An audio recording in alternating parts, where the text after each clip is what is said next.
ಚಳಿಗೆ ಮಳಿಗೆ ರುಚಿ ರುಚಿಯಾಗಿ ಏನಾದರೂ ತಿನ್ನಬೇಕು ಅಂತ ಅನಿಸಿದಾಗ ಖಂಡಿತ ಈ ರೆಸಿಪಿನ ಟ್ರೈ ಮಾಡಿ. ಸಖತ್ ಟೇಸ್ಟಿಯಾಗಿರುತ್ತೆ ಅಂತಲೇ ಹೇಳ್ಬೋದು. 5 ನಿಮಿಷ ಇದ್ರೆ ಸಾಕು ಈ ರೆಸಿಪಿ ರೆಡಿಯಾಗಿ ಹೋಗ್ಬಿಡುತ್ತೆ ಅಂತಲೇ ಹೇಳ್ಬೋದು. ಇದನ್ನು ಮಾಡಲಿಕ್ಕೆ ಗ್ಯಾಸ್ ಹಚ್ಚುವಂಥ ಅವಶ್ಯಕತೆ ಇಲ್ಲ. ತುಂಬಾ ಸಿಂಪಲ್ ಆಗಿ ಕ್ವಿಕ್ ಆಗಿ ನೀವು ಇದನ್ನು ಮಾಡ್ಕೊಳ್ಬೋದು.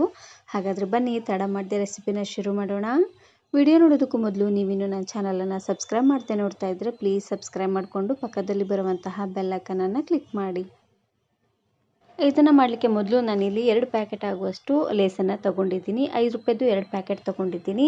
ನೀವು ಸ್ವಲ್ಪ ಜಾಸ್ತಿನಾದರೂ ತೊಗೊಳ್ಬೋದು ಅಥವಾ ಕಡಿಮೆನಾದರೂ ತೊಗೊಳ್ಬೋದು. ಒಟ್ಟು ನಾನಿಲ್ಲಿ 5 ರೂಪಾಯಿದು 2 ಪ್ಯಾಕೆಟನ್ನು ತೊಗೊಂಡು ಈ ರೀತಿಯಾಗಿ ಮುರ್ಕೊಳ್ತಾ ಇದ್ದೀನಿ. ಇದು ಪೂರ್ತಿ ಚಿಕ್ಕ ಚಿಕ್ಕದಾಗಿ ಮಾಡಿದ್ರೆ ಚೆನ್ನಾಗಿರೋದಿಲ್ಲ. ಆವಾಗವಾಗ ತಿನ್ನುವಾಗ ಬಾಯಿಗೆ ಸಿಕ್ಕರೆ ಚೆನ್ನಾಗಿರುತ್ತೆ ನೋಡಿ. ಹಾಗಾಗಿ ಸ್ವಲ್ಪ ಈ ರೀತಿಯಾಗಿ ಮೀಡಿಯಮ್ ಸೈಜಲ್ಲೇ ಪುಡಿ ಮಾಡ್ಕೊಂಡು ತಗೊಳ್ಳಿ.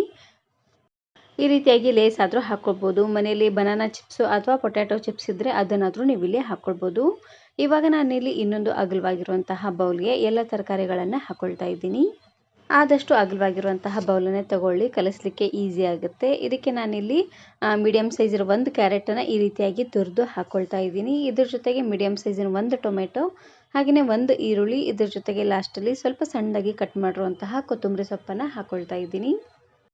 ನಾನಿಲ್ಲಿ ಒಂದು ಹೊತ್ತಿಗೆ ಇಬ್ಬರಿಗಾಗುವಷ್ಟು ಮಾಡಿ ತೋರಿಸ್ತಾ ಇದ್ದೀನಿ. ನೀವು ಸ್ವಲ್ಪ ಜಾಸ್ತಿ ಜನಕ್ಕೆ ಮಾಡ್ಕೊಳ್ಳೋ ಹಾಗಿದ್ರೆ ಎಲ್ಲ ಪದಾರ್ಥನ ಸ್ವಲ್ಪ ಜಾಸ್ತಿ ಅನ್ನೋಂಗೆ ಹಾಕೊಂಡು ತಗೊಳ್ಳಿ. ನಾನು ಇದೇ ರೀತಿ ಬಹಳಷ್ಟು ವೆರೈಟಿ ಆಗಿರುವಂತಹ ಈವ್ನಿಂಗ್ ಸ್ನ್ಯಾಕ್ಸ್ ರೆಸಿಪೀಸ್ನ ಅಪ್ಲೋಡ್ ಮಾಡಿದ್ದೀನಿ. ವಿಡಿಯೋ ನೋಡಿಲ್ಲ ಅಂದರೆ ಈ ವಿಡಿಯೋ ಕೊನೆಯಲ್ಲಿ ಹಾಕಿರ್ತೀನಿ ನೋಡಿ, ಚೆಕ್ ಮಾಡಿ. ಈರುಳ್ಳಿ ಫ್ಲೇವರ್ನ ಸ್ವಲ್ಪ ಜಾಸ್ತಿ ಇಷ್ಟಪಡೋರು ಈರುಳ್ಳಿನ ಸ್ವಲ್ಪ ಜಾಸ್ತಿ ಅನ್ನೋಂಗೆ ಹಾಕ್ಕೊಳ್ಳಿ, ಚೆನ್ನಾಗಿರುತ್ತೆ. ಇದಕ್ಕೆ ನಾನಿಲ್ಲಿ ಅಚ್ಕಾರದ ಪುಡಿ ಹಾಗೆಯೇ ರುಚಿಗೆ ತಕ್ಕಷ್ಟು ಉಪ್ಪನ್ನು ಹಾಕ್ಕೊಂಡು ಲಾಸ್ಟಲ್ಲಿ ಕ್ರಷ್ ಮಾಡಿರುವಂತಹ ಲೇಸನ್ನು ಹಾಕ್ಕೊಳ್ತಾ ಇದ್ದೀನಿ. ಎಲ್ಲವನ್ನು ಹಾಕ್ಕೊಂಡು ಲಾಸ್ಟಲ್ಲಿ ಇದಕ್ಕೆ ನಾನಿಲ್ಲಿ ಮಂಡಕ್ಕಿನ ಹಾಕ್ಕೊಳ್ತಾ ಇದ್ದೀನಿ. ಪಳ್ಳ ಮಂಡಕ್ಕಿ ಬರುತ್ತೆ ನೋಡಿ, ಅದನ್ನು ಹಾಕ್ಕೊಳ್ಳಿ, ಚೆನ್ನಾಗಿರುತ್ತೆ. ಇದರಲ್ಲಿ 2 ರೀತಿಯಾಗಿರುವಂತಹ ಮಂಡಕ್ಕಿ ಬರುತ್ತೆ. ಆದಷ್ಟು ಈ ರೀತಿಯಾಗಿ ಪಳ್ಳ ಮಂಡಕ್ಕಿನ ಹಾಕ್ಕೊಂಡು ಚೆನ್ನಾಗಿ ಇದನ್ನು ಈ ರೀತಿಯಾಗಿ ಮಿಕ್ಸ್ ಮಾಡ್ಕೊಂಡು ತಗೊಳ್ಬೇಕು. ನಿಮಗೆ ಬೇಕು ಅಂದರೆ ಇದ್ರ ಮೇಲ್ಗಡೆ ಸ್ವಲ್ಪ ಲಿಂಬೆ ಹಣ್ಣಿನ ರಸ ಅಥವಾ ಚಿಲ್ಲಿ ಸಾಸು, ಸೋಯಾ ಸಾಸು ಯಾವುದಾದ್ರೂ ಹಾಕ್ಕೊಳ್ಬೋದು. ನಾನಿಲ್ಲಿ ಯಾವುದೇ ಸಾಸನ್ನು ಬಳಸದೆ ತುಂಬಾ ಸಿಂಪಲ್ ಆಗಿ ಮಾಡಿ ತೋರಿಸ್ತಾ ಇದ್ದೀನಿ ನೋಡಿ. ಈ ರೀತಿಯಾಗಿ ಚೆನ್ನಾಗಿ ಇದನ್ನು ಮಿಕ್ಸ್ ಮಾಡಿಕೊಂಡು ಸರ್ವ್ ಮಾಡ್ಕೊಳ್ಳಿ. ಮಾಡಿ ಬಹಳ ತಿಟ್ಟರೆ ಮಂಡಕ್ಕಿ ಎಲ್ಲ ಪೂರ್ತಿ ಮೆತ್ತಗಾಗ್ಬಿಡುತ್ತೆ. ಹಾಗಾಗಿ ಮಂಡಕ್ಕಿ ಏನಾದರೂ ಮೊದಲೇ ಚಳಿಗೆ ಮೆತ್ತಗಾಗಿದ್ದರೆ ಮಂಡಕ್ಕಿನ ಚೆನ್ನಾಗಿ ಬಿಸಿಲಲ್ಲಿ ಒಂದು ಅರ್ಧ ಗಂಟೆ ಆದರೂ ಚೆನ್ನಾಗಿ ಒಣಗಿಸಿ ತಗೊಳ್ಳಿ. ಈ ರೀತಿಯಾಗಿ ಮಾಡೋದ್ರಿಂದ ಮಂಡಕ್ಕಿ ತುಂಬಾ ಕ್ರಿಸ್ಪಾಗಿ ಚೆನ್ನಾಗಿರುತ್ತೆ. ಟೇಸ್ಟು ಕೂಡ ತುಂಬಾ ಚೆನ್ನಾಗಿರುತ್ತೆ ಅಂತಲೇ ಹೇಳ್ಬೋದು. ಮಂಡಕ್ಕಿನ ಕಲಸಿ ಬಹಳ ಹೊತ್ತು ಇಟ್ಟರೆ ಅದು ಪೂರ್ತಿ ಮೆತ್ತಗಾಗ್ಬಿಡುತ್ತೆ ನೋಡಿ, ಆವಾಗ ಟೇಸ್ಟೇ ಹೊರಟೋಗ್ಬಿಡುತ್ತೆ. ಹಾಗಾಗಿ ಮಾಡಿದ ತಕ್ಷಣ ಸರ್ವ್ ಮಾಡ್ಕೊಳ್ಳಿ. ಇದ್ರ ಜೊತೆಗೆ ಲಾಸ್ಟಲ್ಲಿ ನಾನಿಲ್ಲಿ ಸ್ವಲ್ಪ ಮಿಕ್ಸ್ಚರು ಹಾಗೆಯೇ ಲೇಸನ್ನು ಸರ್ವ್ ಮಾಡ್ಕೊಳ್ತಾ ಇದ್ದೀನಿ.